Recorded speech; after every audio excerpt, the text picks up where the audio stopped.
제1강입니다. 민법 서설 첫 번째 강좌가 되겠습니다. 여러분, 민법 총칙 중에서는 법률행위만 시험에 나온다. 법률행위만 우리 중개사 시험범위에 들어간다 라는 걸 우리가 알고 있습니다. 자, 법률행위 그랬는데요. 민법 총칙의 구조는 맨 앞에가 권리를 기준으로 해서 권리 주체가 있어요. 자연인, 법인 이런 겁니다. 권리 객체가 있어요. 물건 이런 겁니다. 그리고 세 번째가 권리 변동이 있어요. 물론 권리 객체에서는 물건이 중요합니다. 물건. 그리고 이제 권리 변동이 있는데 이 권리 변동 중에서 가장 중요한 부분이 법률 행위라는 겁니다. 법률 행위. 그런데 우리 중개사 시험에서는 총칙 중에서 법률 행위만 시험 범위에 들어간다 라는 얘기입니다. 그래서 우리는 법률 행위만 시험 범위에 들어가기 때문에 법률 행위는 권리 변동의 원인이 되는 것 중에서 최고 중요한 것이다. 거의 90%다 해도 상관이 없습니다. 그래서 먼저 권리 변동을 먼저 보시겠습니다. 여기서 말하는 권리 변동이라는 것은 권리가 생겨난다 그 말이죠. 변경 그리고 소멸 없어진다 하는 걸 전체를 다 합쳐서 권리 변동이라 합니다. 왜 그렇다고요? 공부하는 이유, 법률 행위가 결론적으로 말하면은 권리 변동의 원인이기 때문이다 그 말입니다. 먼저 권리의 발생 보시겠습니다. 생겨나는 겁니다. 그런데 권리 발생에 대하여 보실 때 여기서 우리는 두 가지로 나눠집니다. 원시 취득, 승계 취득. 원시 취득을 절대적 발생이라 고도 얘기를 해요. 이거는 없었던 권리가 새로 생겨난다. 그러니까 남의 권리를 사서 이전받아서 생겨나는 게 아니라 처음 생겨난다 그 말입니다. 예를 들어서 말하면 우리 부동산 가지고 얘기할 때 건물을 새로 지었다, 건물 신축이라든지 공유 수면을 매립해 가지고 땅이 생겼다 이런 거는 누구나 다 알아. 새로 권리가 생겨난 거예요.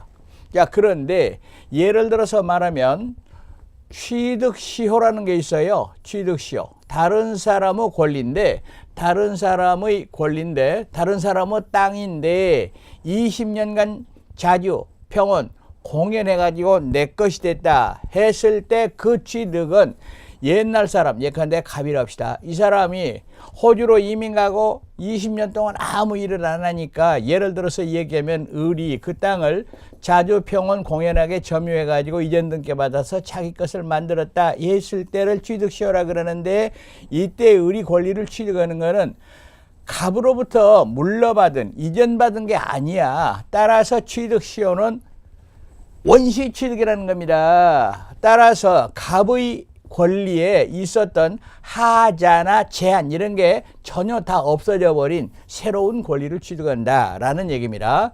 그리고 취득시효 말고 선의 취득이라는 것도 있어요. 이것도 원시 취득, 절대적 발생에 해당하는데 특징. 전주 옛날 권리자한테 있었던 하자라든지 권리의 제한 이런 것들은 다 없어져 버린 새로운 폼의 소유권이 취득된다 이런 취득이 되겠습니다. 승계 취득은 상대적 발생이다 이렇게 말하는데요. 두 가지가 있어요. 이전적 승계하고 설정적 승계가 있는데 여기서 이전적 승계는 갑의 권리를 그대로 이전적 그대로 을에게 승계시킨다, 이전된다, 이어진다 이런 뜻입니다. 그러니까 절대적 발생은 새로 생겼기 때문에 전혀 제한이 없는 권리 취득입니다. 그러면 여기서 예를 들어서 말하면 포괄승계라는 게 있는데 포괄승계는 먼저 상속이 있어요. 또 하나가 합병, 회사 합병, 법인호 합병이 있습니다. 우선 요거부터 먼저 얘기하면은 여기서 포괄이라는 말은 전부 다입니다. 잘 아시겠지만은 갑이 죽었어요. 갑이 가지고 있던 땅이다, 동산이다, 이런 거 전부, 주식이다, 이런 거 전부 다, 현금이다, 예금이다, 전부 다 을한테, 아들한테 이렇게 상속이 됩니다. 아들한테 상속이 돼요. 이런 걸 우리가 이제 법률행위라고 안 하고 사건 그러는데요. 사람의 사망을. 어찌됐든 이것도 권리 변동이 되는 거예요. 이것의 특징은, 이전적 승계의 특징은 갑이 가졌던 권리가 그대로 을에게 이어지기 때문에 갑이 가지고 있을 때의 하자라든지 제한이 그대로 을에게 이전되기 때문에 을은 제한된 권리, 하자에 있는 권리를 그대로 이전받게 된다 이런 뜻입니다. 그리고 특정 승계는 예를 들어서 매매라든지 교환, 땅을 샀다는 얘기죠. 이렇게 낱낱의 권리를 이어받았다. 이거는 한 보따리 받았다 이 말입니다. 그리고 설정적 승계는 예를 들어서 갑의 소유권에, 갑의 땅에 그 말입니다. 갑의 땅에 을이 지상권을 설정받아 가지고 갑의 땅에 을이 건물을 지었다 했을 때 갑이 그대로 소유권을 가지고 있으면서 을 지상권이 설정된 겁니다. 이거는 갑이 권리가 소멸되고 을에게 넘어가는다는 점에서 다른 겁니다. 이전적 승계, 설정적 승계 이렇게 나누어집니다. 다음으로 권리의 변경에는 첫째가 주체의 변경이 있어요. 갑의 땅이 을의 땅이 됐다. 예컨대 매매가 되겠습니다. 이거는 권리의 이전적 승계를 이렇게 이전되는 것을 이제 권리의 관점에서 본 겁니다. 아까는 주체의 관점에서 봤죠. 근데 이거는 이제 두 번째가 권리의 변경이 있는데요. 먼저 질적 변경이 있습니다. 질이 달라져 버린다 그 말입니다. 그러면 예를 들어서 을이 갑으로부터 건물을 한 채 사기로 했는데 갑이 건물을 약속대로 넘겨주기 전에 갑이 그 건물을 불리거나 부주의로 과실로 불이 나버렸다 했을 때는 그 매매 계약이 어떻게 될까요? 을은 갑에게 건물은 넘겨달라고 못 합니다. 불나서 전소가 되기 때문에. 그 대신 손해배상 해달라. 손해배상 청구권. 그러면 목적물, 건물 이전 청구권이 손해배상 청구권으로 달라져 버렸다. 전혀 다릅니다. 하나는 물권이고 하나는 채권이고 이렇게 됩니다. 물권에 대한 청구권이고 이는 금전으로 배상해달라 이렇게 되는 겁니다. 이렇게 이제 질적으로 달라지는 것이 있고 또 하나 양적으로 달라집니다. 예를 들어서 전세를 사는데 전세금을 2억에서 3억으로 올려달라 이런 것도 다 양적입니다. 여러분 은행에서 돈을 빌렸었는데 저당권 설정했는데 2억이었는데 3억으로 올린다 등등 쉽습니다. 그러나 여기서 주의할 거 하나 알아야 될 것은 앞에서 본 겁니다. 소유권의 제한 물권이 예컨대 지상권이나 저당권이 설정되거나 설정됐던 것이 소멸되는 현상 이런 것을 내용의 변경이라고 말합니다. 그리고 작용의 변경이라 했는데요.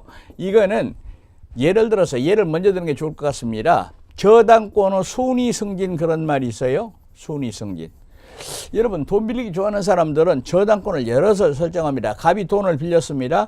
1에다가 A 은행에서 돈 빌려 쓰고 또 B 신용금고, C 사채업자 이렇게 돼 있어요. 이랬을 때 우리 민법은 나중에 다시 봅니다. 오늘은 그냥 예를 드는 거예요. 갑이 A의 채무를 갚아버리면 은행빚 갚아버리면은 신용금고가 1순위가 돼버려요. 효력이 세집니다. 경매했을 때 배당받는 돈이 많아진다 하는 걸 우리가 이제 작용의 변경이라 여기다 특별히 줄 그어놓은 것은 시험에 한번 나왔습니다. 여러분 지금 배우는 서술은 민법을 공부하기 위한 도입 부분이기 때문에 이 자체가 그대로 시험에 나오는 경우는 드뭅니다. 이렇게 예외적인 경우라 제가 소개를 한 겁니다. 다음으로 권리의 소멸은 절대적 소멸은 권리가 절대적으로 소멸된다. 이 세상에서 없어져 버린다. 예를 들어서 건물이 불나서 완전히 없어져 버린다. 이런 것이 될 것이고 상대적 소멸은 전주에서 후주에게로 넘어간다. 예를 들어서 갑이 땅을 팔아서 을에게 이전됐다라는 경우가 되겠습니다. 자, 다음에요. 법률 사실에 대해서 좀 보시겠습니다. 우선 여기서 우리는 앞으로 민법을 분석할 때 두 부분으로 나눈 버릇을 들여야 됩니다. 하나는 원인이 되는 부분, 이거 하나는 결과입니다. 그런데 예를 들어서 말하면 원인이 되는 부분을 법률 요건 그래요.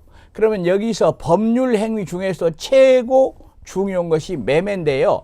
매매가 있으면 결과, 효과가 나타납니다. 효과가 예를 들어서 매매 계약해서 도장을 딱 찍었다 했을 때는 한쪽에는 매수인에게는 목적물 이전 청구권이라는 권자만 쓰겠습니다. 권리가 생기고 매도인에게는 대금 지급 청구권 이렇게 생겨요. 그러면 여기서 매매는 법률 요건, 목적물 이전 청구권, 소유권 이전 청구권 또는 대금 지급 청구권은 법률 효과라고 말합니다. 대개 민법 규정을 분석하면 두 부분입니다. 하나는 원인되는 부분, 그걸 법률 요건. 또 하나는 그 결과로 따라오는 부분, 그건 법률 효과라고 말을 하는데, 그런데 법률 요건 중에서 법률 행위가 제일 중요해요. 우리가 이제 앞으로 공부할 겁니다. 그런데 법률 요건, 그 속에 들어있는 사실, 낱낱의 사실을 법률 요건이랍니다. 그러니까 법률 요건을 분해하면 법률 사실이 되는 거예요. 그러면 우리는 법률 사실에서 간단하게 보시겠습니다.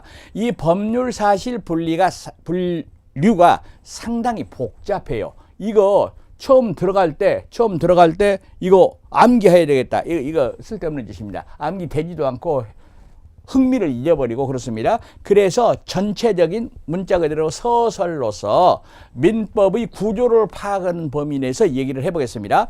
자, 다시 법률 요건은 법률 효과 발생의 원인이 되는데 그거를 분해했더니 법률 사실로 되더라. 그런데 법률 사실은 크게 두 가지로 나눠지는데 하나가 용태고 또 하나가 뒤에 나옵니다. 사건입니다. 그런데 요건이란 뭐냐? 용태란 뭐냐? 용태라는 거는 사람의 정신작용 또는 의사작용이 적든 많든 들어있는 거예요. 그런데 이와 같은 사람의 의사가 외부에 나타나는 경우도 있고 내부에 머물러 있는 경우도 있어요. 그러면 여기서 외부적 용태 중에서 적법행위도 있고 준법률행위가 있는데 이 양자의 차이점은 이 강에서 다시 한번 보기로 하시고, 우선 적법행위 중에서 최고로 중요한 것이 의사표시입니다. 왜 최고로 중요하냐? 이거는 매매, 즉 법률행위의 요소가 되는 것이 의사표시입니다. 내가 지금 헷갈릴까 봐서 대단히 우려합니다.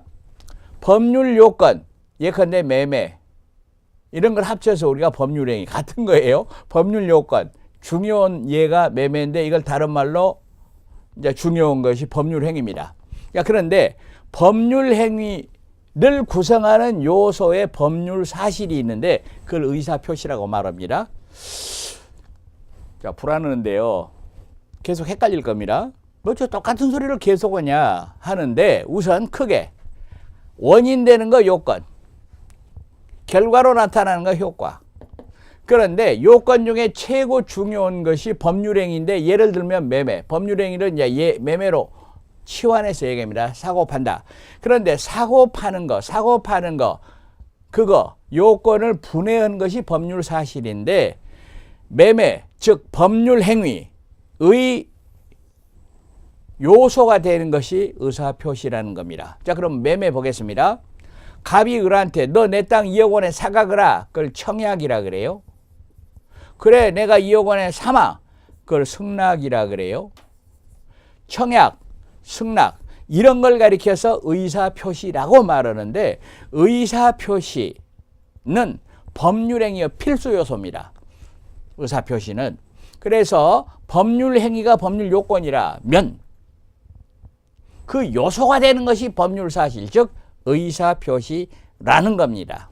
그리고 내부적 용태로서는 선의 약이 알고 했다, 모르고 했다. 이런 것도 법률 효과에 영향을 미칠 때가 있습니다. 거기에 가서 말씀드리겠습니다. 다음에 사건이 있는데 이거는 사람의 정신작용하고는 전혀 인연이 없다. 예를 들어서 시간을 경고합니다. 아까 보니까 남의 땅을 20년간 권리 행사를 해가지고 권리 취득을 했다. 20년간의 시간 경과. 또 사람의 생사. 사람이 사망했더니 상속이라는 법률 효과가 생기더라. 이런 걸 우리가 사건이라고 말합니다. 두말할 것 없이 용태 사건 중에서 더 중요한 것은 용태. 그 중에서도 핵심이 되는 것이 의사표시. 왜 의사표시가 중요하다고요? 법률 행위의 요소가 되기 때문에 그렇습니다. 우리는 뭘 공부한다고요? 앞으로 법률 행위를 공부하는 겁니다. 이렇게 볼 때 법률 행위는 의사표시를 요소로 하는 법률 요건이다. 이렇게 얘기합니다. 그래서 법률 행위는 반드시 의사표시가 하나 있어요. 하나 또는 두 개 이상 있어요. 이건 필수고 기타 요소도 포함되더라. 그러면 의사표시는 법률 사실이지만 의사표시 플러스 알파 해가지고 법률 행위 이렇게 될 때는 이건 우리가 뭐라고 말한다고요? 법률 요건이라 하더라. 우선 그 속에 들어가지 마시고 전체적인 그림을 그려보는 겁니다. 요건, 효과, 법률 요건, 법률 효과, 그 중에서 법률 행위가 중요한데 그 알맹이가 의사표시라는 얘기였어요.